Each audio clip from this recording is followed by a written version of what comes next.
Hello, welcome back. We're back on Alyssa Jean's reviews. My first video for 2024.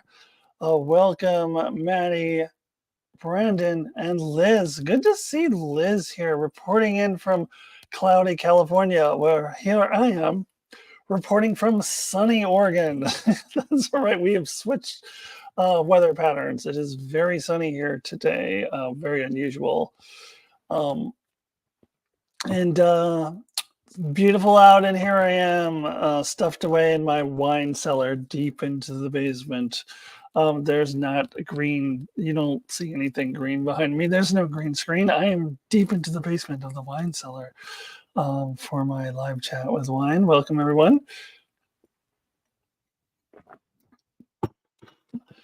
This time, got the wine from grocery outlet. And I picked it up because I think the label is pretty. It is called Pacific Roots. Isn't that a pretty label? It's pretty pretty. It is a Cab Sav. So I suppose Maddie is right, and that I am the Cab Sav Queen. This is Return of the Queen. How goes it, you guys? Been a minute.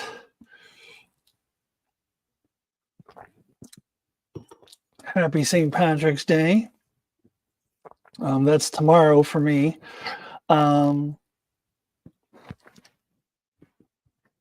Yeah. St. Patrick's Day. I don't know. It's fine. It's kind of an excuse to sell a crappy stout. I'm sorry, but Guinness is like the worst stout that there is, but everybody wants to drink it because it's St. Patty's Day. I do not. I do not drink it because it's not very good. I am a stout snob. I drink real stouts. Sorry, but the Maddie's in here. Sorry, but in my opinion, by my taste, you Brits do not make good beer, or anywhere in the UK, Ireland, Scotland too. The whole thing. Like I just don't like. It is so tasteless. I'm just used to a lot of hops here in the States. That's all. No offense. I did have some damn good Scotch whiskey when I went to Scotland, though, but their beer was. Anyways.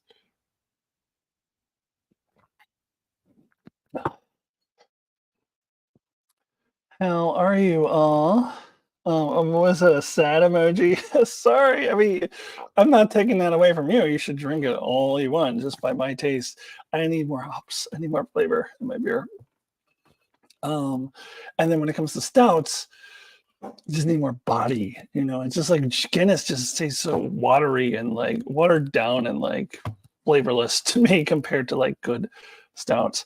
Oh, look, it's Allison Fordyce. The whole gang is coming back together. And Allison, I didn't see you very often, even toward the end there. So very pleasant surprise to see Allison. Only one we're missing now is Norman Buchwald. Where is Norman? Hopefully he shows up. And I wonder if Will Ferrell #1 will come in and ask random questions. I always appreciate his random questions because it gives me topics. See, Liz Scott, not into beer, to be honest, would rather drink it after it has been distilled and aged. How about wine? You into wine? Manny Jester, the craft beers aren't too bad, but it's all cheap lager in the pubs, mostly crap. But it's quantity over quality, I guess. Yeah, I think I was a quantity over quality person in my early 20s, but now I'm a quality over quantity. Like I'd rather drink one or two really good beers than drink like a whole bunch of shitty beers. But I hear you. I used to do that too. Like it's a very common thing. Whiskey is more my jam. Okay, cool. I like whiskey as well. Well, Allison, you don't need to apologize for being absent. I am completely absent right now. I don't even have a channel. Hello, Tyler. Got more people coming in.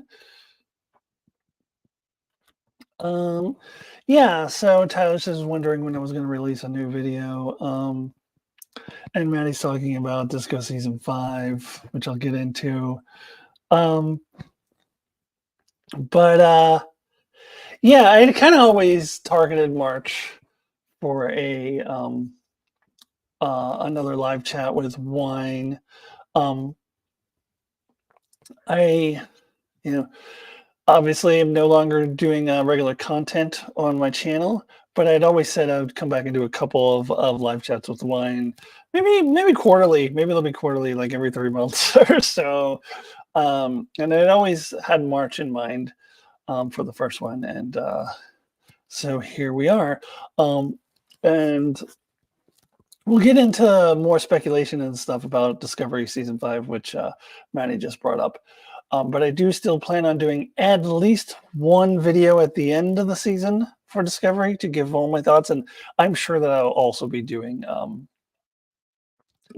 discussions with Mark. I'm certain of it. But at the very least, I will be doing end of the season video on Discovery to give my thoughts on the whole season. Possible I do a mid-season one too. It just kind of depends on what I feel like. If I'm not mistaken, I believe they're showing 2 episodes on the first day, or April 4th. I think they're showing the first 2. I was watching Trek Culture. They've seen the first 4. And they were being very vague about it, of course, because they have to be. But I guess I am kind of jumping right into some Discovery talk here. But they were saying that they, as Discovery it's not perfect, but what they appreciated about it is that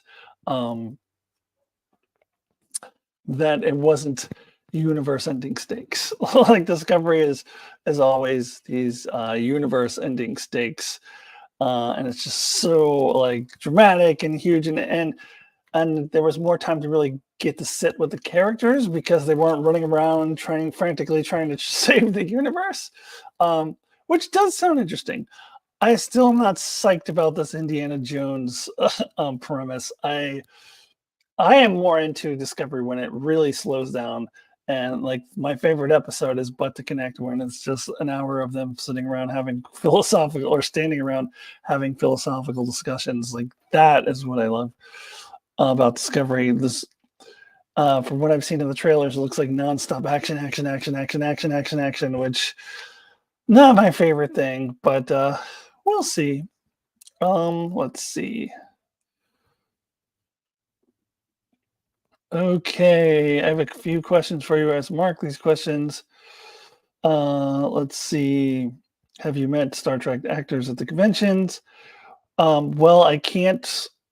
There's the next 2 questions after that are just NA. I have never been to a convention, believe it or not, and I kind of really don't have any desire to.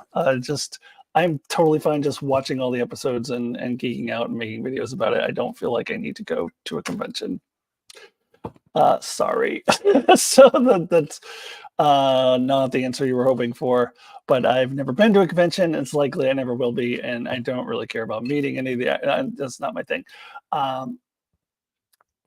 When it comes to traveling to be obsessed over something, I will do that for my favorite bands, for Fish and for Grateful Dead and Grateful Dead related bands. I actually have something to say about the Grateful Dead later on. My other nerdery, my other obsessions. I'm going to travel for that. I'm not going to. Yeah, conventions just don't interest me. I'm sorry. Not a great answer for you. Let's see. Using boy math. Well, he said a few, right? I have a few questions.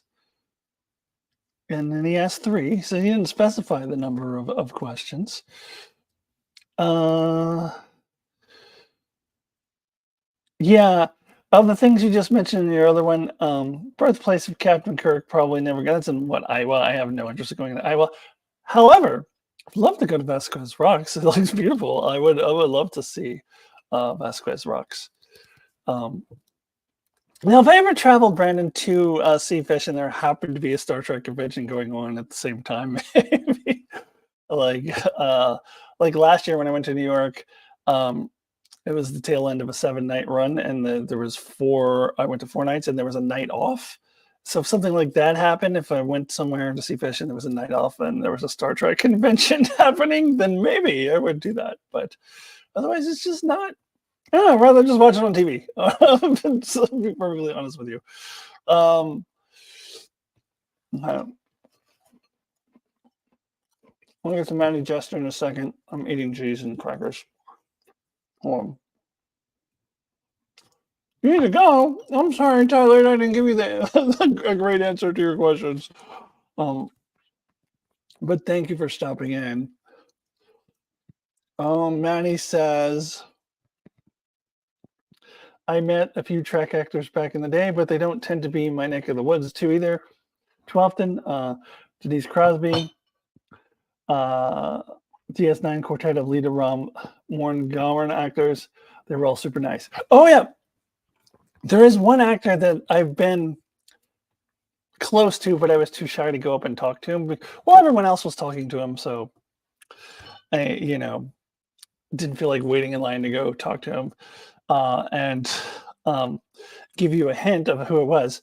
If I had, if I had gotten to talk to him, I would have said, "God damn it, you should have been promoted! You should have been promoted! I was all for you being promoted. I'm very sorry, you you weren't." Yeah, yeah, Garrett Wang, but I didn't. Or is it Garrett Wang or Garrett Wang? Yeah. So several years ago, there was this thing called Trek in the Park, which I think other cities have replicated since, but Portland, I think, was one of the first ones to do it. This was a long time, like more than 10 years ago now. They had a 5-year mission, so each year they would do performances in a park in Portland of a singular episode. They would do several different performances of the same episode. I missed the first two. I didn't know it was a thing for the first 2 years. I believe I missed Amok Time, and there was another one that I'm forgetting.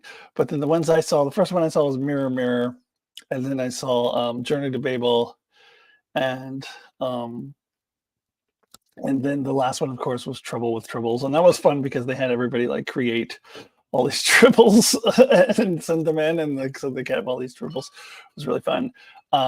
They were really fun. But then I saw the final performance of Trouble with Tribbles, which was the final Trek in the Park. And at the end of it, they just tack on this. It's like a post-credit scene, I guess. They tack on this other scene where Captain Kirk is sitting in the chair and like, full speed ahead, Mr. Kim, take us full speed ahead. And I was like, what the fuck, Mr. Kim? And it was the dude. He's wearing him, and he was wearing like the old school uniform. It was actually him. But then after, yeah, like everybody was going up to talk to him, and it's like I don't feel like sifting through a crowd. And I mean, it was disorganized. It was not like he was sitting at a table and signing autographs. He was just kind of hanging out. And I was like, yeah, and I'm too shy to like just go up. But if I had gotten the chance, I would have said, "I'm sorry, you were never promoted." So that's the only Trek actor I've ever been within a close vicinity of, but I didn't get to talk to him. Maddie says Alice Krieg and the Borg Queen, or Alice Krieg, the Borg Queen. Really nice person. I'm sure she is. I wouldn't have anything to say to her because if you don't have anything nice to say, you don't say anything at all. I mean, I'm probably just talking about something else that has nothing to do with her crappy character. I'm sure she was a super nice person, and I do not blame her at all for her shitty character. She's a great actress, I'm sure. Nothing against her. Liz Scott says, my mother met Shatner a few times years ago when she was still alive and working at Medical Reference Lab. She said he was lovely, very nice to all employees. That's good to hear. I always get the impression that Shatner is kind of a douche, to be perfectly. Star Trek V, he's very egotistical, or used to be, because Star Trek V is evidence of that. It was just a big ego trip for William Shatner. But that's nice to hear that he was nice when your mother met him. Um, let's see. I never knew you liked Fish. My brother is a huge Fish fan and has been to tons of their concerts. Oh, yeah, I mentioned it here and there. Like, since my channel is primarily focused on my other nerdy obsession, which is Star Trek, I don't talk about Fish that much, but I definitely have mentioned it. I did one of my trans videos back in 2021 where I talked about eating acid as a trans person and and some of the experiences I had at a fish show in Halloween of 2021. So I have talked about it somewhat and I mention it here and there, but it's not the focus of this channel, so I don't blame you for not knowing that. Brandon knew for sure. Um, but He's been to tons of their concerts. I have been to 122 since 1995, but it's actually a low number. I have most of my friends started seeing them after 95, like later than me, and they're all past me because I had a period of time when I was married in the 2010s, 2010s. I wasn't going to a lot of shows a year, but I'm back to going to a bunch of years, so my numbers are going back up again. Um, so uh Yeah, so Fish and the Grateful Dead are my other I'm the other thing that I really nerd out about other than Star Trek. And it's interesting, you guys only see this side of me, the Star Trek side, and that's because of Mark, what the brother you know. But my other brother shares my nerdery with Fish and the Grateful Dead. So we bond over that. And neither of them like the other thing. My other brother does not really care about Star Trek, and Mark does not care about the Grateful Dead or Fish. So I'm a real nerd about all those things. One with one brother and one with the other. And I do have more to say about that. But let's see. Going through the questions or the comments. Terry Metalis revealed that the first draft of Picard season 3 that Captain Harry Kim was in command of the Voyager B, but it got cut. I was super sad. Really? Is that for real? He should be. I just watched a Trek Culture video about 10 people who need to make a return. And they kind of cheated, and actually it's 11 because they put Harry Kim and B'Elanna Torres in one because they're the only two people on Voyager who have not come back. I guess they're counting the very short trek for Neelix. Kes hasn't come back. I think they said bridge crew or crew, senior crew or something. So that excludes Neelix and Kes. The only two who have not come back is B'Elanna and Harry, and they were saying it would be funny if he was still an ensign. And like they brought him in Lower Decks, he was still an ensign. But by Lower Decks time, he should be like at least a commander. Even though it's like a couple years later, he should be at least a commander already. He used to go to these camp out ones in Maine and come back sick every year. I'm sorry he got sick. Those were super fun. I only went to it was the big festivals that in the 90s they were doing them every year. They did 97 and 98 were both in Maine. 96 was the one I went to. That was in upstate New York. Then I moved out west, so I didn't go to the ones in Maine in 97 and 98. But then I went to the one in Maine in 2003.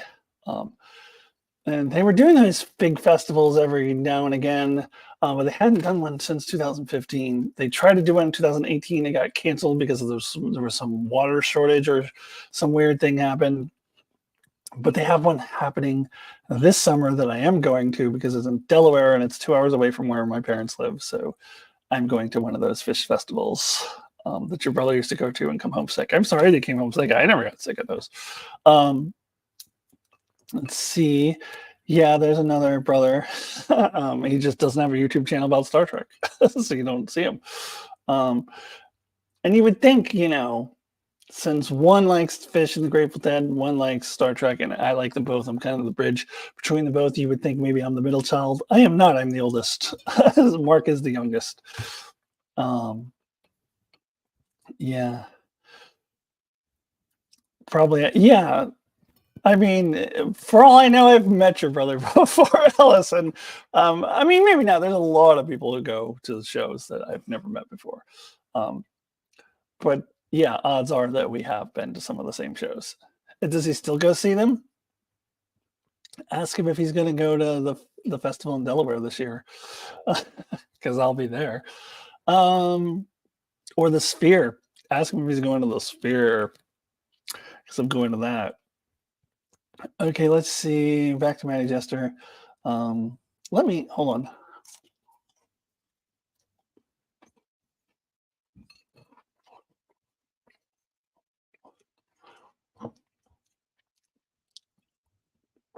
Hey, Terry Metalis also revealed he really wanted Naomi Wildman back as Fenris Ranger, but she got cut too. Didn't have the time.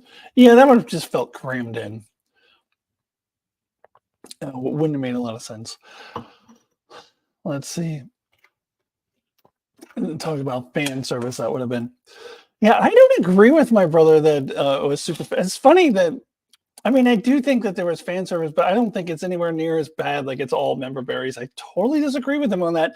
And it's funny. The thing that I think is the worst member berry they did is one he doesn't have an issue with, which is the Moriarty one. He was there for absolutely zero reason. Was not contribute anything to the plot, whereas a lot of the other ones did. Oh, speaking of the devil, here's my brother to argue with me about Picard season 3 because the worst one was the Moriarty one, in my opinion. That's one that Mark doesn't have a problem with. But I think Naomi Wildman definitely would have been, just for the sake of it. Let's see. Yeah, hello, Mark. Oh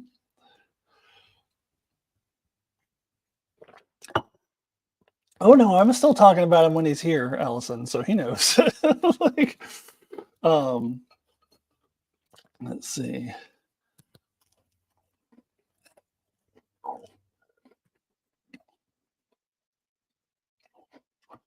I'll let you guys talk amongst yourselves.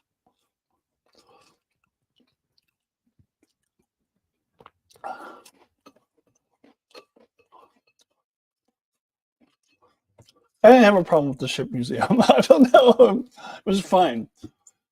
They do that in Discovery too. They had like the Archer, whatever. It's fine. I don't have a problem with it. Anyway, anyways,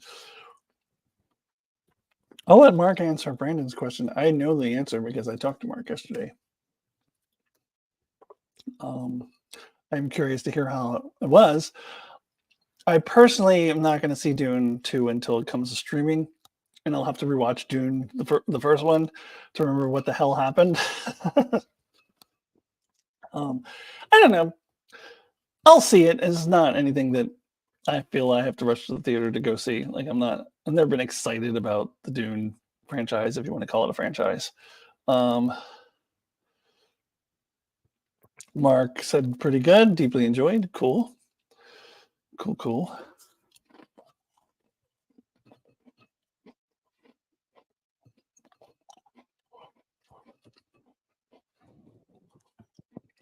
Thumbs up to Brandon. Agreed. Yeah, when it comes on streaming, then I'll rewatch Dune 1 and then watch Dune 2.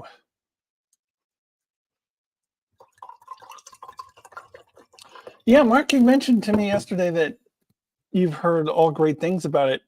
I keep seeing these articles talking about how it sucks, but I've also seen great things about it too. So I've seen very, very mixed reviews on it. So I mean, I guess it's probably more of the positive reviews, but I definitely have seen at least 2 like very negative reviews on it.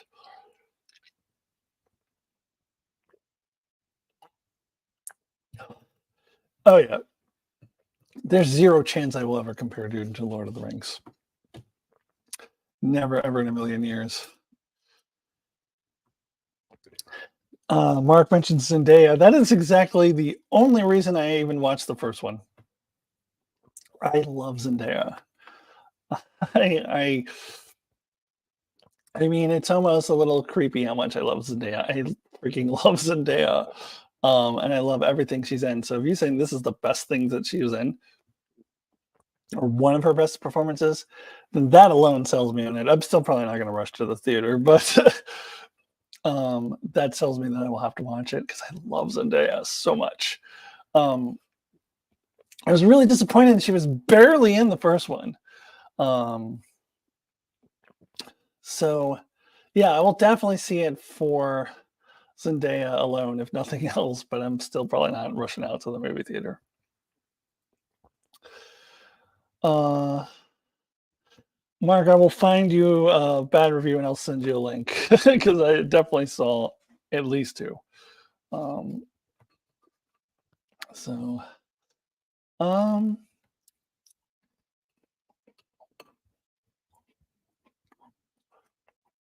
what else?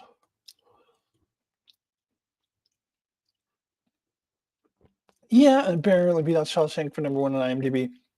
I mean, a lot of movies or episodes of TV like get this huge boost when they first start and go up to #1 or whatever, but then they come back down. Uh, any thoughts on upcoming 3 Body Problem series? I have never heard of that. Can you tell me about it? I don't know what that is. Um, I see it's based off a book series, but I am completely unfamiliar. Never heard of it. Um,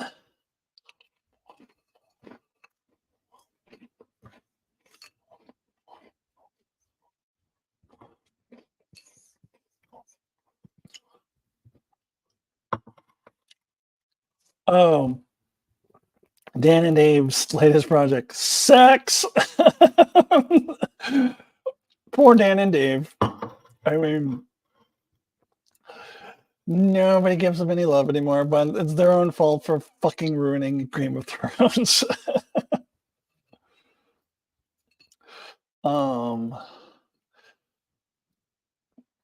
what streaming service? It's gonna be one of those Apple Plus ones or something. Um, We're alone in the hard sci-fi. Yeah. I don't know. I talked about this in a previous live chat with Wayne. I came to the conclusion I don't actually like sci-fi. I only like Star Trek, basically. I don't actually like sci-fi. I like time travel stuff, which is considered sci-fi, except for Doctor Who.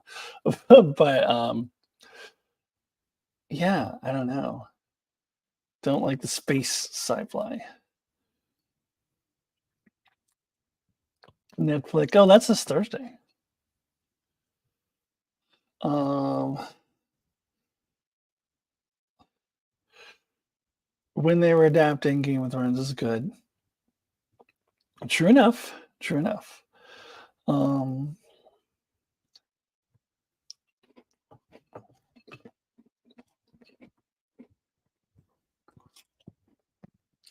it's practically sci-fi fantasy. Interesting take. I would say Star Wars is sci-fi fantasy.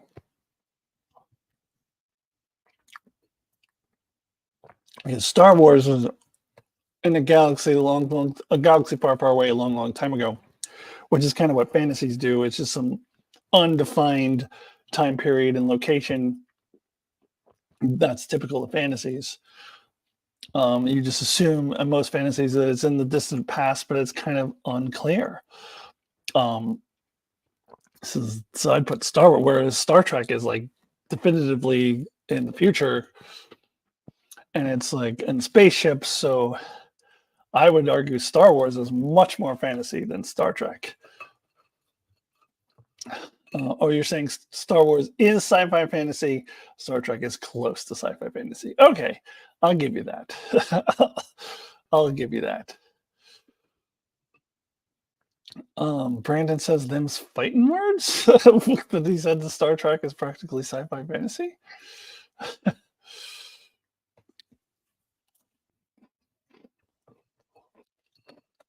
Well, I'm curious. I'll listen to what other people say about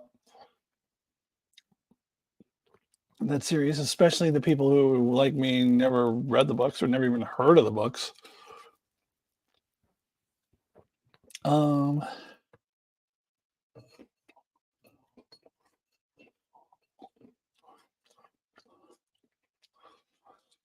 They don't give a fuck about actual science, but that's kind of true about a lot of sci-fi, though. Excuse me.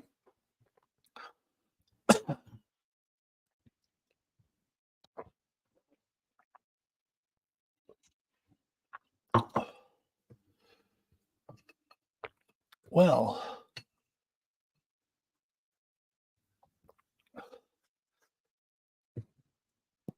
waiting to see if you guys have anything else. The science consultants even noted this: they don't care about science; they just wanted to be consistent with their show. Well, then that's similar to fantasy, because the thing about writing fantasy is if you're having magic in your fantasy world, you can make whatever rules of magic you want as long as it's consistent. As long as you stay within the same rules of magic throughout the entire novel series or TV show or whatever it is. So sci-fi or Star Trek is similar in that way. That their science is kind of akin to magic, but as long as they're consistent within their own universe, then it's fine. Sam Tarley actor and Keiko O'Brien actor. Keiko, I would just assume that she probably wasn't acting anymore. That's a blast from the past. Does anyone know if Keiko has been in other things since Deep Space Nine? I'm assuming she must have been.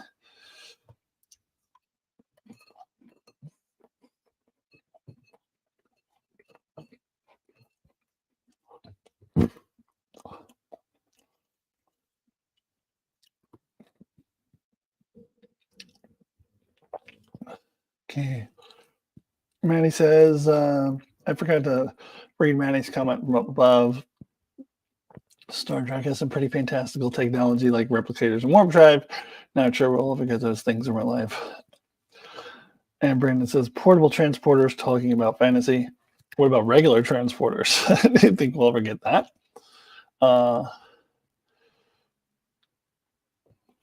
Star Trek might have been more believable if TOS was set in the 32nd century. At the beginning of TOS, they didn't know where they were or when they were. So I believe in the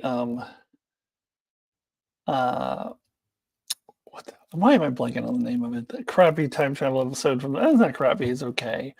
The first time travel episode with the Captain Christopher. Where the guy's like, I'm gonna put you in prison for 100 years, and Kirk is like, that sounds about right.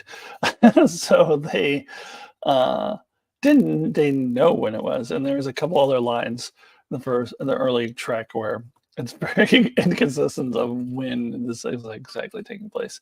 I don't remember exactly when they decided it was the 23rd century. Maybe Mark can tell us that. Tomorrow's yesterday, yeah. I don't know why I was blanking on the name of that. It was just like had a brain fart. Like, what's that called again?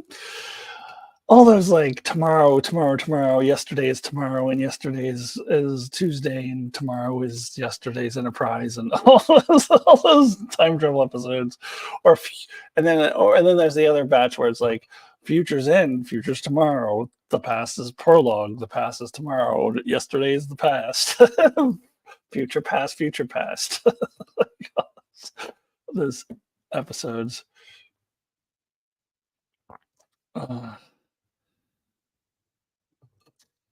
The show Beef had Alyssa Agawa from TNG. Oh wow. Yeah, I saw you talk about it in one of your videos. I had never heard of it until you mentioned it. I think it wasn't officially the 23rd century until Star Trek 2. I swear it was the 23rd century in the show at some point, but I could be mistaken. I could be totally wrong.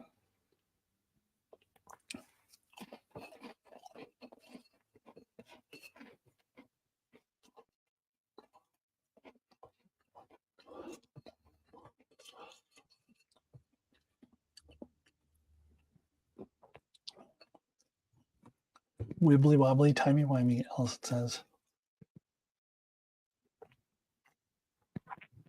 Liz, are you still here? Did Liz leave?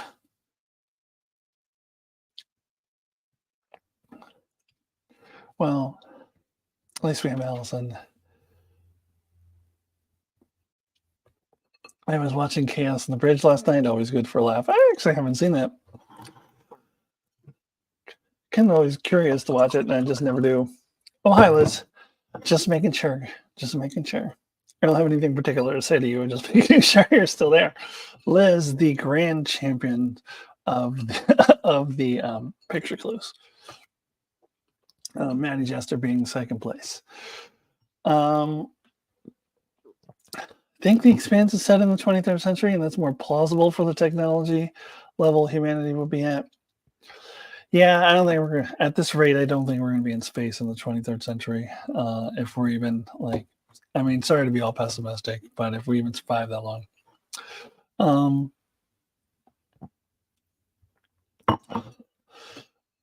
It's on Tubi in my country. Oh, Chaos on the Bridge. Yeah, it's on something here. I've definitely almost watched it because it was on some streaming service I have. Pictionary Queen, Liz Scott. Allison, nobody loves, or Brandon, nobody loves The Expanse more than Mark. Jeff Bezos would love to enslave people in space like the Belters were. Yeah, I bet he would. Him and any number of other billionaires. Maddie says, I am the Buzz Aldrin of the picture quiz. Second comes right after that. Or right after first, sorry. Second comes right after first.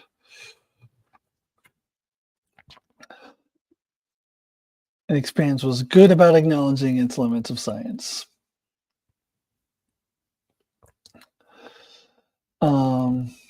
Got The Expanse complete series on Blu-ray for your birthday. Well, was that our parents who gave that to you, or someone else? That's a good present for Mark.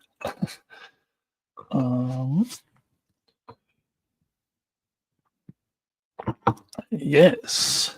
Okay. Pouring some more wine. Sorry. Pretty picture. All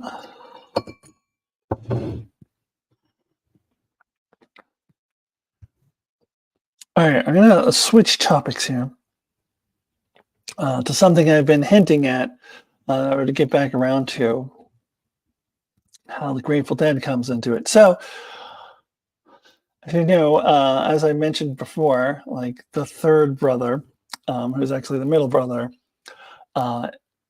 is a nerd about Grateful Dead. Mark is a nerd about Star Trek, and I'm a nerd about both things. Well, Grateful Dead / Fish. I kind of lop them together. Jam bands. So a couple months ago, my other brother went on this podcast / game show called Guess the Year, where you go on and they play a 90-second clip of a Grateful Dead song, and you have to guess which year it was played in. And if you're a nerd enough about Grateful Dead the way you're a nerd about Star Trek, then I mean it's totally doable. They had different keyboard players in different decades. There was a time period where they had one drummer instead of two drummers, etc., etc. Jerry's voice gets very like gravelly as he gets older. A lot of clues where you can guess the year. So my brother went on, my other brother, and unfortunately, like got out after the second round. And so the way they do it is like they play a clip, everyone silently guesses the year, like sending a text to the host so nobody sees each other's answers, and whoever's furthest away gets eliminated. And then when they get down to two people, then it's just a battle of two people, and they play three songs, and whoever has the best aggregate score wins. So my brother, when he got to like through 3 songs. And sometimes if like nobody is far off, like if everybody's tied, then nobody gets eliminated. So he went on it. He was like, "You should go on it." And so I went on it, um, and I recorded it on March 6th, but they always do it a couple weeks before it streams. So it is streaming and starts streaming on Monday. The episode that I was on, um, and I fucking lost in this after the second song. The first song, everybody went. Sorry to spoil it. Like it's not actually streaming until Monday, but like the first one everyone got it equally was equally off. So everyone went to as 4 people, by the way. It's 4 contestants. We all went to the next round, and then the second one, like I totally just got nervous and like this is like I don't do well in the spotlight. I remember Mark had his Star Trek trivia with me and Don Willie, and I sucked at that too because I just buckle under pressure. But I had told myself always go with your gut. And I totally ignored that. I went against my gut. And if I had gone with my gut, I would have gone on to the next round. And of course, you get to listen to the rest of the show. It's actually, they use StreamYard actually, although they don't publish it. Because I guess StreamYard is better than Zoom for audio quality or some reason. So it's on a StreamYard. and he sent me an email. I was like, "Oh yeah, we're using this Zoom like thing called StreamYard." And I'm like, "Yeah, I know about StreamYard." So I get to listen. I just turn my camera off and go on mute, and I can listen to the rest of the show. And as the other contestants go, and every single one, I was like, "God damn it! I would have known this one." And like, I wouldn't have won. I know exactly when I would have lost, but I would have gotten to play longer. So if anyone is interested, I mean, you probably won't be interested because it would be like a non-Star Trek fan watching one of Mark's, videos or watching one of me and Mark's discussions on Star Trek. Like it wouldn't mean nothing to you. So like, cause they get really super nerdy about it, about the Grateful Dead. So if you're not into the Grateful Dead, it's probably not interesting to you at all. But it's a podcast called Guess the Year. You can get on Spotify or Apple Music or whatever. And my episode streams on Monday. I recorded it a couple weeks ago, but it streams on Monday, and you can listen to me get my ass kicked in the first round, or actually the second round. Not get my ass kicked, but I was actually only off by 2 years, but everyone else was either got it exactly or was within a year. So then I got eliminated. But the other thing is that he always asks everyone as they get eliminated how they got into the Grateful Dead. So I get to tell my Grateful Dead origin story. And I didn't talk about Star Trek, but God, I want to write this college paper, like thesis one time. Mark says you both follow sports. I actually don't really follow sports that much anymore, though, Mark. Not as much as I used to. Sounds like you'd make a good teammates on a pub quiz, music, sci-fi, and sports covered. You could travel around. See, that's the thing. I always buckle. I don't do well in pub quizzes. I always buckle under pressure. I went to a Star Wars one last May the 4th and totally bombed. Like the final question, like you had bet, whatever it was, like Final Jeopardy. You would bet as many points as you want, and I bet all my points. And it was like who spoke the first line in New Hope. I know this. It's C-3PO. I buckled under pressure and said Darth Vader. And I was like, God damn it, I know the answer. So yeah, no, I would be a terrible, terrible teammate on pub quiz. I always buckle under pressure. But I did an email with the dude with Guess the Year, and he there's a chance I could come back in some capacity. And I think once I do it again, now that I'm more familiar with it, more comfortable, that I would do better. But anyways, I want to write a college thesis about the similarities between the Grateful Dead and Star Trek. Like it's kind of shocking. Okay, first of all, they both started almost exactly the same time. So The Cage was 1964, and then it started airing in 66. Grateful Dead started around 64, 65, right around the same time. Grateful Dead came up in San Francisco, Haight-Ashbury. San Francisco is always their home base, is where they played their New Year shows, or at least in the Bay Area. They all live in San Francisco. San Francisco. Where is Starfleet Academy? The capital of the Federation, San Francisco. And then, of course, they both have rabid fan bases who follow them around the country with Star Trek is conventions. That's why I said I do the shows. I don't do the conventions. I only have enough room in my life for one of those two things. But and they both have fan bases where people get super duper nerdy about them and memorize every little detail about every little song when it comes to the Grateful Dead and when it comes to Star Trek. Like everybody knows all these little obscure characters and obscure lines and like every nerdy little thing. So they're kind of the same thing. That's my theory. Star Trek and the Grateful Dead. That's why I like them both. But each of my brothers only likes one of them. Let's see.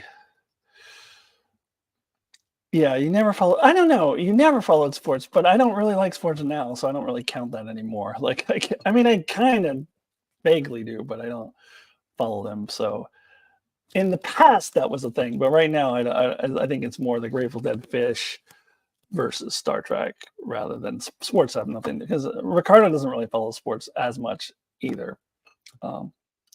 Actually, I was trying to avoid saying his name because I didn't want to make it public, but I just said his name. Well, whatever. Anyways, let's see. Song with Grey in the title. Yeah, Touch of Grey. That was like their big hit. That's the one, of course, like nobody really likes that much because this is their big hit. Electric Kool-Aid Acid Test. Yeah, I read that like probably 25 years ago. I don't really remember it at all, but I definitely read it. Back when I was like first getting into the Grateful Dead. So I have no memory of it really, but I did read it a long time ago.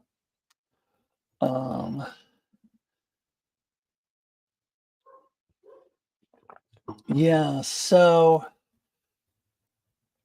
oh, hi, Will Ferrell, number one. Wondering if you were going to hop in. Good to see you. Oh no, Mark, I haven't watched your top 5 albums video yet. Sorry, I did notice you posted it, but I didn't get a chance to watch it. I'll have to check that out. I had always thought about doing a top 10 album video. I had thought about it a lot, but then I was like, well, I can't. So what do you do, Mark? Do you play songs from it and just not worry about the copyright infringement, or do you not play songs from it? Because I wouldn't want to do that if I can't play songs from it. That was the point of it.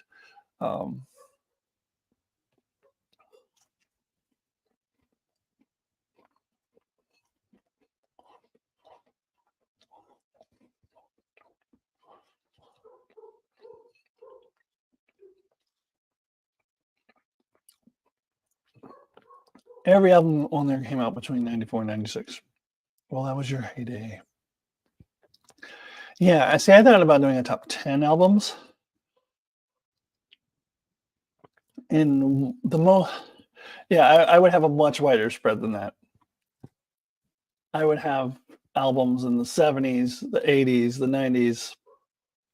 I think the most recent one that I would have would probably be like 2008.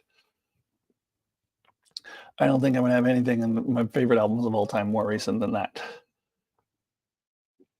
But I definitely would have a wider range. But I was thinking of doing a top 10, not just a top 5.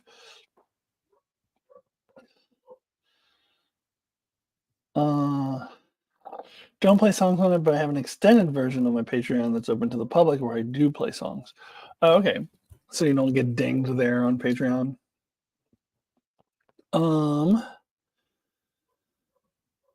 Well, one of the 5 was from the year 2000, but the rest was 94 to 96. In the year 2000. I'm sorry, I can't say that here without saying it like that. Will Ferrell, number 1, watching current season 2 of Prison Break. Mark could tell you all about Prison Break. I never saw it. Don't have any interest in seeing it, honestly. Um,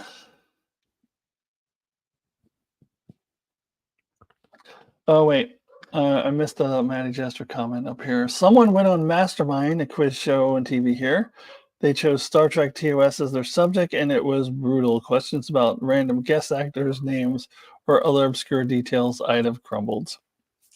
Yeah, see that kind of shit, I would just like buckle under pressure. If I'm just sitting here by myself and or I'm just chatting with you guys and like you ask me a no pressure random question, I might be able to get it. But like if I'm on any kind of pressure situation, I mean, even just playing um, trivia against Don Willie, it wasn't just Star Trek; it was a bunch of different stuff.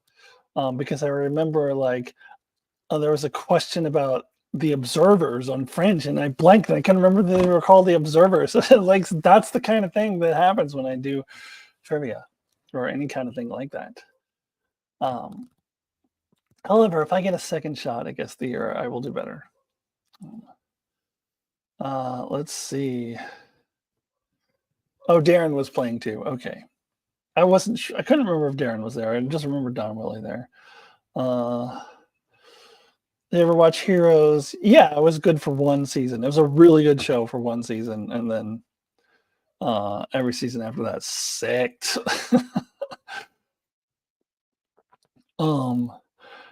What was it? Was it season 3, I think, when they had 2 halves of it? In the first half, the bad guy was trying to take away everyone's power. In the second half, the bad guy was trying to give everyone powers or something, or it might have been vice versa. I was like, this is terrible. Great show for one season, though.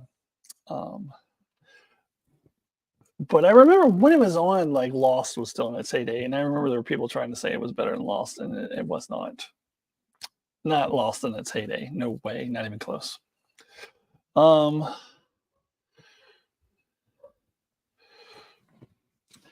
answer Allison's question about Diana Muldaur, because her 2 guest appearances in TOS were good parts for her.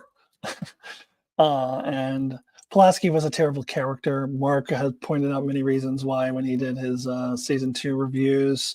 I agree with pretty much everything he said about Pulaski. She was a poorly written character. She didn't have any chemistry with the other characters, and I guess behind the scenes stuff, the actors didn't have chemistry. So that's why. That's why she had 2 pretty good characters written for her in TOS, but like it just wasn't meant to be. TV was different in the late 80s. She apparently didn't like the workload on TNG. Another reason. Oh, good to see you back, Tyler. Let's see, Maddie. I think they were going for Dr. McCoy 2.0. Indeed. Thanks, Allison, for your random question. I like random questions on these. I don't like random questions when Mark and I are there to discuss a specific topic, and then people come in and ask questions that have nothing to do with it, and like, well, that's not what we're talking about. But I like random questions here. Although, in some cases, if I'm in the middle of talking about something else, when you ask a random question, I will wait till I'm done talking about that thing and then answer your question. But I do love the random questions here because I don't have any specific topic that I came here to talk about. I thought I was going to talk a lot more about Discovery Season 5. I think I touched on it a little bit at the beginning, and I don't feel like I have anything else to say about it. Let's see. Yes, Brandon points out something that Mark pointed out a lot in his videos, that her attitude toward Data was so annoying. I definitely agree. I'm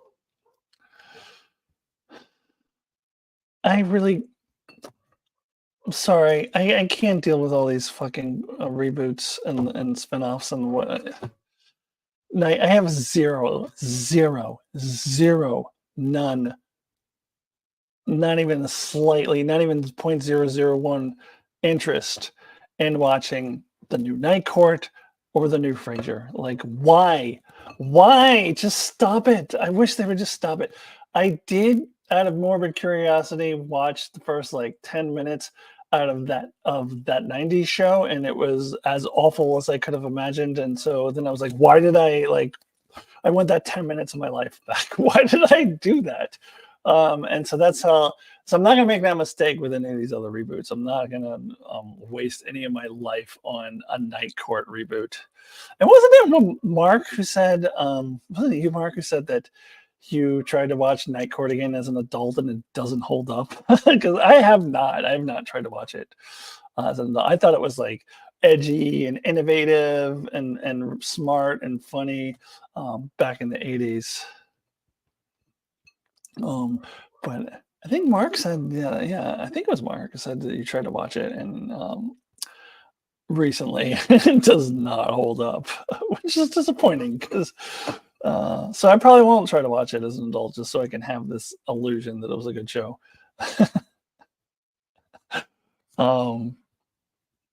Yeah, and the reboot looks terrible. Like I do not care about Brent Spiner being on there because I just have no interest in watching it at all. None. Let's see. What else? We discussed the new season of Discovery a few glasses of wine ago. Yes, we did. I didn't talk about it as much as I thought I was going to, but I also don't feel like I necessarily have anything else to say about it. Let's see. My interest in New Frasier evaporated the instant I found out Niles wasn't in it. Again, I wouldn't care if they brought back everybody. I have never gonna watch any of those fucking reboots. And isn't the Night Court one? Isn't it just Dan who's in it? Isn't that the only one? Richard Mole is passed away, so he can't be in it. Let's see. Yeah, Brandon says, yes, please just stop. Mark says, yeah, that was me. Tried to watch Knockout and didn't hold up at all. Yep. I did watch Yeah, that's one. No, that's where you said that. It was a video you did with, I watched your review of the one with the guy from Dear John on it and the TNG episode. And you did the intro with everybody, oh, John, and like you had to explain it because most people wouldn't get it, but I get it. I still talk to my dogs that way. I used to do that with Sawyer, and now I do it with Gina. I come home and I go, everybody, hi, Gina. Nobody else remembers that show. Yeah, so that's where I saw that video where you said that. You said Night Court doesn't hold up, but Dear John does hold up. Where did you find Dear John? Like, where did you watch it? I might have to go and see if I can watch it again because yeah, it was like a very underrated show. What did it last, like 2 seasons? It was a really good show. It was a really good shoe. Don't remember Dear John being that good to start with. Well, I don't know. Mark and I liked it. We always went, everybody, hi, John. I do not know who William Fichtner is. What was he in? Let's see. How is Gina? Oh yeah, you did ask that a while back, and I got distracted by other things. So it's okay to re-ask the question. Yeah, she's doing great. She's settled in nicely. Yeah, she's doing a good job. She's doing great. Gina is my dog, in case those who don't know. Let's see. Waiting to hear from Will Ferrell number 1 to explain his question because I do not know who William Fichtner is.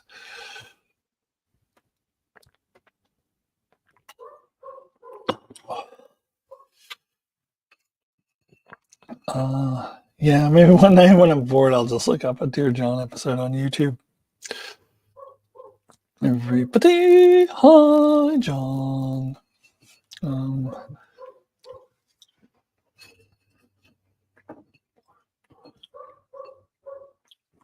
What else? We're almost an hour into this. That's usually the point where I'm like, well, we can go anytime now. It depends on how much more there is to talk about. A lot of people here. This is the most people that I've had in several live chats. Maybe I just need to go away for a couple of months and come back, and then that's how I get people. Um, he was in one of my favorite movies as a teenager that no one heard of called The Underneath as a villain and was amazing.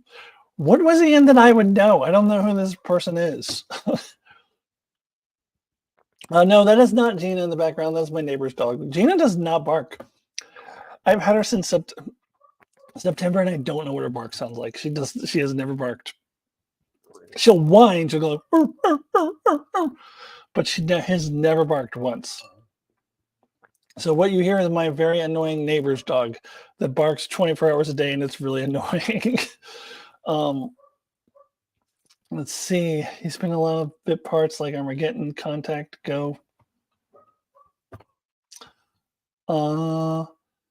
I am not watching Shogun, Brandon. Is it any good? I remember being a miniseries when I was a little kid in the 70s that my parents watched, and they made me go to bed and not watch it. And I came out in bed and like, "Mommy, I can't sleep," and they were watching Shogun. That's all I know about Shogun. Doesn't it have that dude who is like in every fucking anything that has anything to do with samurais or the guy was in Westworld and like what was it called, Samurai World or whatever, in Westworld, that guy, and then he was in season 3 as one of the anyway, he's like in anytime there's anything that has any kind of like samurai stuff or martial arts or anything like that, dude is in everything. I'm pretty sure I saw him in the preview for Shogun. Oh, Prison Break. Yeah, that's I don't know who he is. If you disappear for a while, that increases anticipation of your return, like New Coke, Classic Coke, or Disney hiding movies in the vault. Yeah, I guess so. Guess so. So you are enjoying. You remember OG Shogun? Yeah, I think it was the 70s because I was a little kid. Possibly early 80s. He played Dogon on Lost. Yeah. That guy. He played Dogon. He was on Lost season 6 too. Like that was probably the first thing I saw him in. But like, and it was in Westworld, and I see him like in everything. There's any sort of samurai or whatever. He's always in it. Let's see. He was also the series Mom. He was also Driving Green. Yes, this is why I never heard of this guy. I don't know either of those what are those shows or movies. I don't even know what those are. With Richard Chamberlain, the king. Yes, Richard Chamberlain. Yeah, the king of the miniseries. Yeah, in the 70s and 80s. That's right. Let's see. Yep, he was in charge of the temple. I think that's probably the first place where I saw that actor. But I've seen him in a bunch of stuff since then, and it's always like some kind of martial arts or shogun or not shogun, but like samurai or something. It's always something like that. 1980. Yeah, I knew it was either late 70s or early 80s in that area when the first Shogun came out. 1980, I would have turned 6 in June. Mark would have turned 1 in March. I don't know if Mark wants the public when his birthday is, but just saying, you could probably say happy birthday to him if you haven't. Let's see. I just looked up William Fichtner's movie credits, and I don't think there's anything you really watched or would remember him from. Okay, well then, sorry, Will Ferrell #1 and Tyler earlier asking me questions that I cannot answer. Sorry. Liz, you're older than me. I think we had this discussion before. I think I knew you were older than me. I know Brandon's older than me. Brandon's 10 years older than me. You know who else is 10 years older than me, Brandon? Trey Anastasio, the lead guitar player of Fish. He is also 10 years older than me. So I always know how old he is because I know he's 10 years older than me.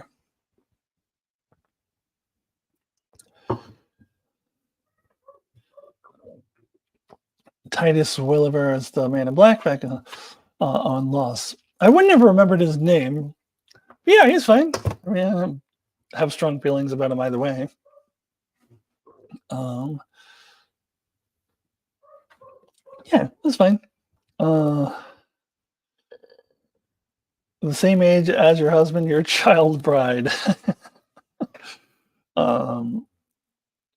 Liz the Cougar with the the young man.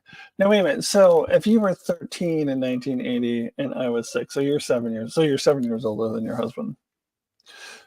Oh, yeah. I was about to say Rob in the Cradle, but I had a recent realization, or that saying came up in another context. I was talking to somebody about that, and I said, "Oh, he robbed the cradle," and I was like, "Actually, that's a really fucked up saying." So I'm not gonna try not to say that. It's a really fucked up saying. Anyways, not exactly 10 years older than me, like not to the day, but like Trey was born in 64 and I was born in 74. And I'm assuming by way contexts, Brandon, you were also born in 64. Brandon has a milestone birthday this year, and so do I. Liz, don't forget about me. I also have a milestone birthday. I got the big 5-0 coming up, and Brandon has the big 6-0 coming up. Let's see. Man in Black from Lost now stars in some cop show on Amazon, Bosch or something like that. Yeah. Whatever. Oh my god. I just saw a preview of something and I saw somebody in it and I was like, that person's still around? But now I don't remember what it is. Now it's gonna bug me until I think of what it was. It was something I was like, oh, that person still exists in Hollywood. I mean, it still exists as a person, but like, is still acting. There you go, Will Ferrell, number one. There's a question I can answer. Yes, I was obsessed with sitcoms in the 80s. Family Ties was one of the big ones for me, although I didn't really get the premise until I was older. Like this whole idea that, the parents were hippies in the 60s and they raised this like super conservative Republican, Alex P. Keaton. I didn't get politics back then. So, and even though that was like, there was so many jokes about that. Like, it was like the whole premise of the show, basically. And I didn't really get it when I was young, but I still loved the show anyways. Like, I still got a lot of enjoyment out of it as a kid. And I'm sure I don't have to tell you guys this, but of course, Brian Bonsall played the little brother, the baby. And they did the thing where she has a baby on the show, and then the next season he's like 5 years old or whatever, which is ironically the same thing that happened to Brian Bonsall's other character, who you all know as Alexander. So he just was the king of playing aged up babies, I guess. And a reason why I'm thinking of him because I always think of the line where Alex, played by Michael J. Fox, trained his little. I'm forgetting the character's name now, but trained his little brother to go. Alex is king, and they're like, "That's mean. He's going to outgrow that, right?" And he's like, "Well, yeah, of course he is, but for now, Alex is king." So that's what I remember. Brian Bonsall, everybody. Brian Bonsall. Okay. My milestone is even a rounder number. That's right. It's the big 5-0. I always thought like 50 was going to be like a bigger deal than it is as far as like how old I would feel. I feel great. So I remember So like 10 years ago was 40. And my dad turned 40, and I was my dad's birthday is like a week before mine. So I was 14 going on 15.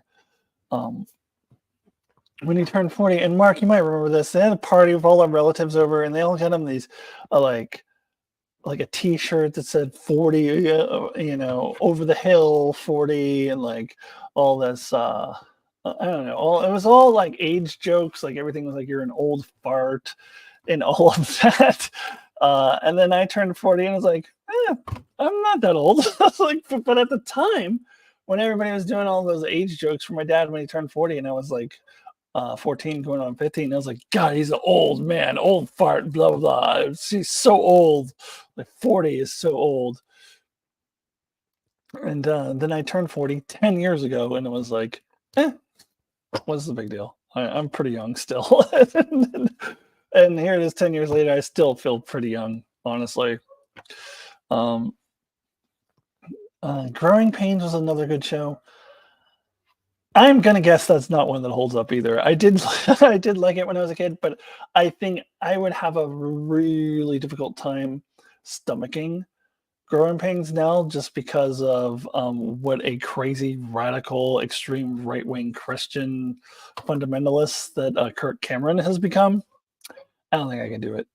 Like he's he would make my stomach turn, so I don't think I could even watch that show now. But that aside, I would guess that it probably doesn't hold up well. 45 was way more traumatizing than 50. Well, again, 45 was like, meh, not a big deal. Okay, let's see. Different Strokes was on every day on TV here. I used to watch it just to get the rerun TNG episode after also on TV every day. Pretty much how I got into Star Trek, that and new Voyager episodes. Yeah, I almost guarantee Different Strokes doesn't hold up. I'm sure it would be terrible if I tried to watch it now. But as a little kid, it was hilarious. Like, what you talking about, Willis? That was like when they really in the 80s, like and 90s, they really dug into the catchphrase. And Saturday Night Live always had to dig into the catchphrase too. Say what you will about modern Saturday Night Live, they got rid of the catchphrase and the reoccurring characters where they did the same thing over and over again. The catchphrase was such a thing of the 80s and 90s, but I'm sure it continued beyond that. But that's when it was really popular, and that's when Different Strokes was, "Would you talk about Willis?" And then everybody goes, "Ha! He said this thing." Although, with that said, I watch a YouTube channel that has a couple of catchphrases on it. Because it would be super easy, barely an inconvenience. But I feel like, I don't know, it's different than the sitcoms somehow. Let's see. In a commentary, Ronald D. Moore said the reason why he aged up Alexander is the kids around 4 or 5 are harder to work with. Yeah, fair enough. They can just say that Klingons age faster. Whatever, it doesn't matter. Yeah, and you do remember Dad's 40th birthday. Yeah, I thought he was ancient, and I was like, nah, I turned 40. I'm like, okay. The youngest Keaton child was named Andy. I just looked it up. Oh, I wouldn't have remembered that. Thanks, Liz. Guess what age I turned yesterday, Mark says. I know the answer. But again, not a big deal. I mean, Brandon, I don't think you have to tell her. I think that she could probably figure it out through context, because she just said up here 45 was way more traumatizing than 50. And then Mark says, thanks, Liz. Guess what age I just turned? I mean, she can figure it out. Let's see. Are you traumatized? Are you? Because I definitely was not traumatized when I turned 45. That was, what, 5 years ago now? Yeah. Again, whatever. Your dad was 31. See, my dad was 25, so I always know how old he is, because so he's got a big milestone. He's got the big 75 coming up, because he's 25 years older than me.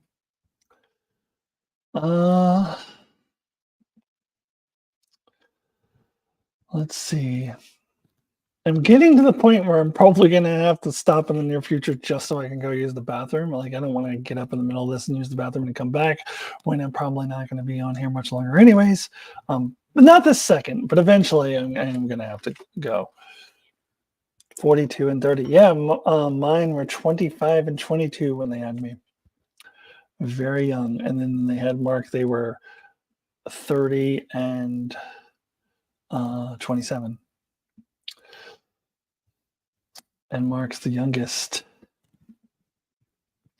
Yeah, that's super old, especially for that generation. Like, that was unheard of to have kids that old back in the old days. Let's see.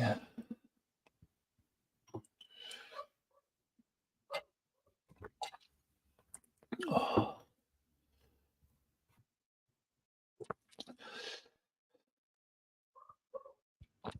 I am 38, but sometimes feel 88. Oh, you're a child. You're a youngin. You're younger than any of us here. Yeah, you're just a little baby at 38. Oh, those days when I was 38. What year would that have been for me? That would have been I don't know if I want to do math right now. So that would have been 12 years ago. If I count, I'm turning 50 this year. So 12 years ago. So what is it now? 2020 versus 2012? I'd have been 38. That doesn't seem like that long ago. Let's see. My new passport came and the photo looks like something you would hang in a haunted house to frighten the kids. I mean, that's just true of everybody. Like, it doesn't matter how old you are. Let's see. Well, I'm so excited that Liz and Allison are here. I'm so excited. I mean, I'm excited Brandon and Maddie and Mark are here too, but you guys were always here. So Liz only made special appearances occasionally, and Allison almost never came. So I'm just, and also, like, I like having other ladies around to talk to. So, yeah. I'm very happy to have well, all of you, but Liz and Allison especially. Let's see. What else? Couldn't help but think of 50 as my half-century point. I always felt old at my work. Everyone was so much younger. They would talk about being a baby when 9/11 happened, and that made me feel so old. Yeah, the anniversary for my first Grateful Dead show is coming up soon, and that's a big deal for me and my other brother. But a couple of years ago, during my spring break, I was hanging out with a friend of mine and telling her, "Oh yeah, so today is the anniversary of my first Grateful Dead show." And she was like, "Yeah, I was 3." I was like, I'm hanging out with somebody who was 3 when I went to my first Grateful Dead show, and I'm like, I'm so old. She's in her early 30s, my friend. Let's see. We're special. You are. You're very special. Yes. What do you think of Michael Rappaport? Wait, who is that again? Oh, Michael Rappaport. Is he still around? Forgot all about that guy. No, I always kind of found him annoying. If he's the guy that I'm thinking of. I don't know. He was in wait.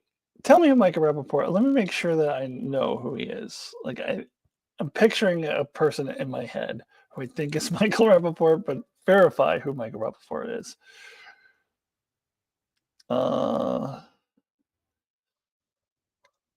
Liz got deployed after 9/11. So weird to work with people who didn't remember it. Yeah, it's crazy how far long ago 9/11 was at this point.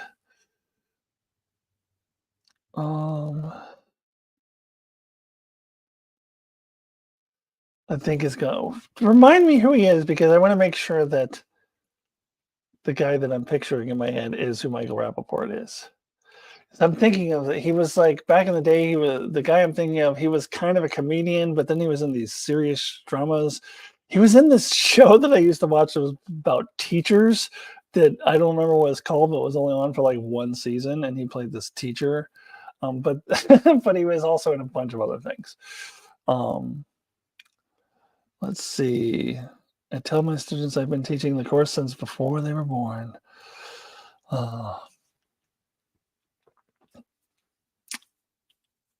Yeah. I didn't know you were a teacher, Allison. What do you teach? See, Manny, I know someone who worked in a video rental place on 9/11, only had one customer the entire day. They got, dude, where's my car? Absolute madness.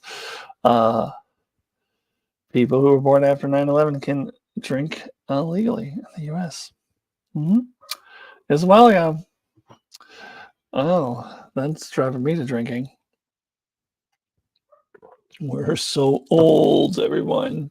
Except for Manny, he's a baby at little 38. Ninth grade language arts. Oh yeah, so there's probably a lot of things that you remember that happened before they were born. Ninth grade. Let's see.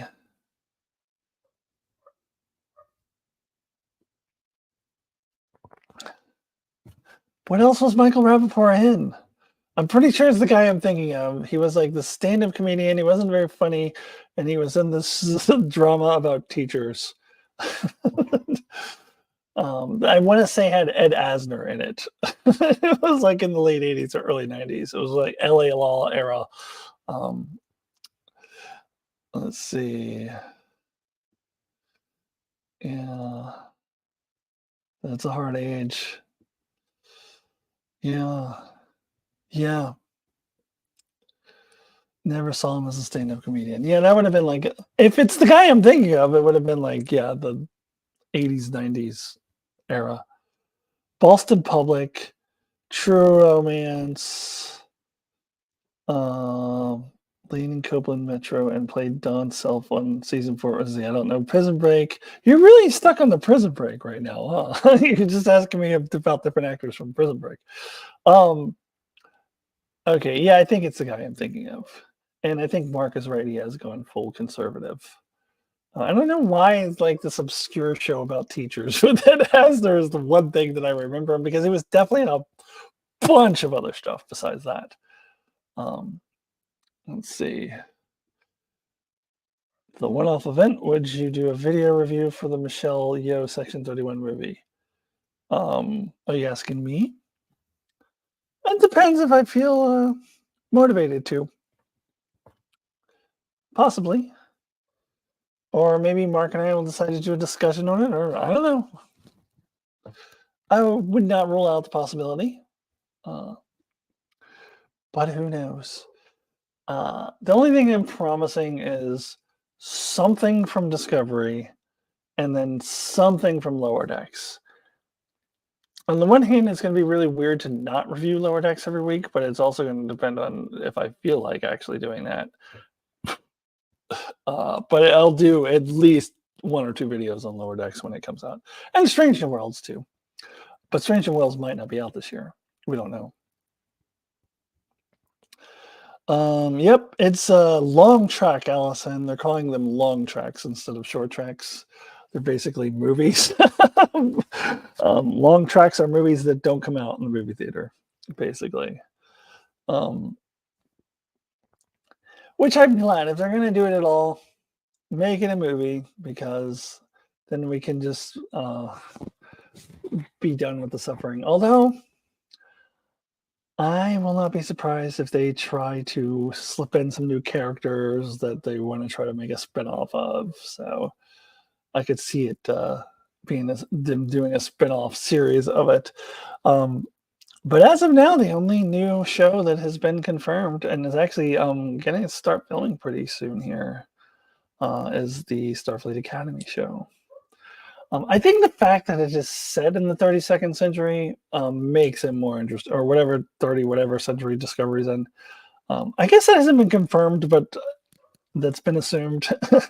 That makes Starfleet Academy a little more interesting. If it was just set in the 24th century, I would have zero interest in it, and I have barely interested in it as it is.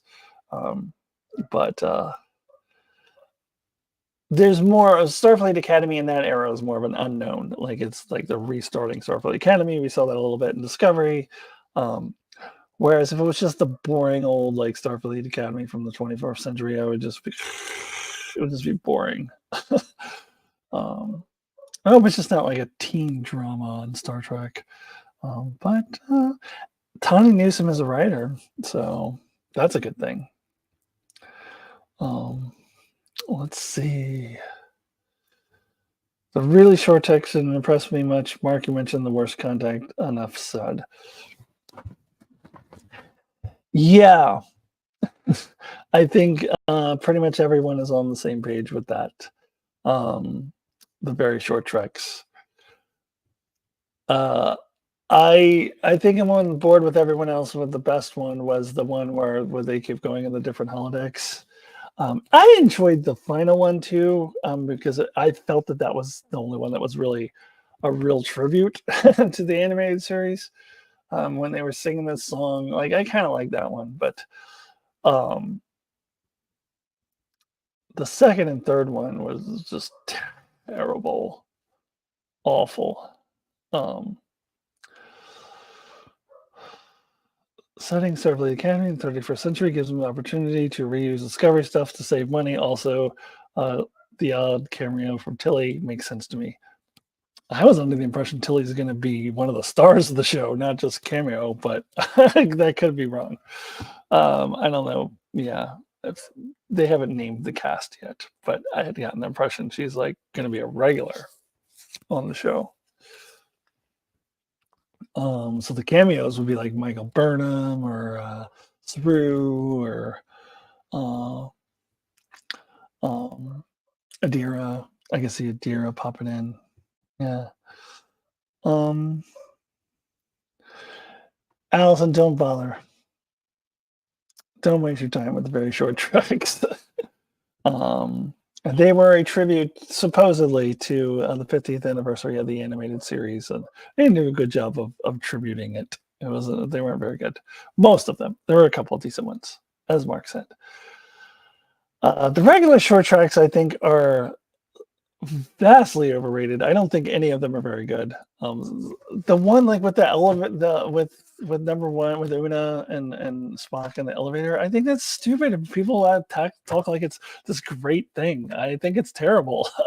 I don't think any of those short tracks were any good at all. Like I don't. Vastly overrated. I should have like on my overrated list. I should have just had a spot for the short treks, like all of them, just as a whole. Like people act like they're halfway decent, and they're not. They're terrible, all of them. I hate them. Anyways, actually, some of them are okay. The one with Calypso, I liked that one, but unfortunately, they're never going to tie Discovery into it. Unfortunately, but I did like Calypso.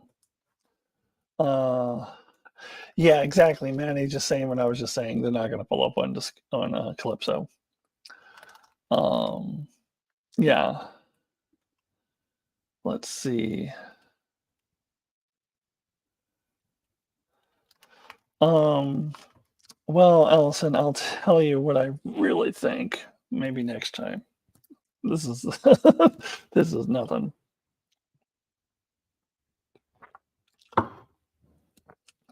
The one leading up to Picard about the Mars disaster. It was fine. It wasn't one of the worst ones. I wasn't blown away by that one either, though. It was fine. The Tribbles one was the worst one. Absolutely horrible. They like completely took a big giant dump on canon. And I'm not a canon hawk, but you gotta stay consistent with your own universe. Come on now. I mean, and it wasn't funny, and it was really stupid, and the character was really super obnoxious. I think the Tribbles one was probably one of the worst. If you count them as episodes, I would count it as one of the worst Star Trek episodes of any series of all time. It was terrible. It was terrible. It was terrible. Well,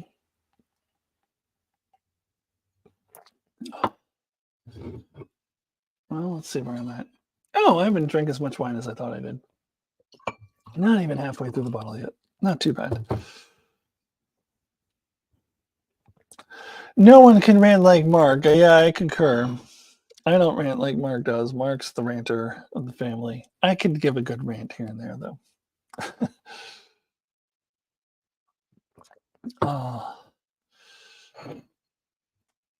Let's see. Hour and a half. It's been a good, solid discussion here we've been having. I think I'm gonna have to start singing the song "So Long, Farewell." Da, da, da, da, da, da, da. I never actually watched that whole movie. Da, da, da, da, da, da, da, da, da, da, da. Okay, let's see. A very close second. Well, thank you. I don't. Yeah, I'm glad you enjoy my rants. I don't think I scream as much as Mark does when I rant. I think Mark just like lets it all out. I do like to bang on the table though when I rant. Bang on the table. What do you think of the female commanding officers being called sir instead of ma'am on TNG and DS9 due to Starfleet protocol? I think they should be called ma'am, but it's also not like a big deal to me.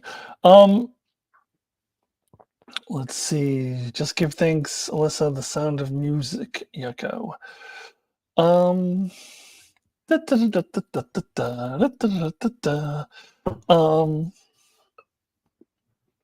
Let's see.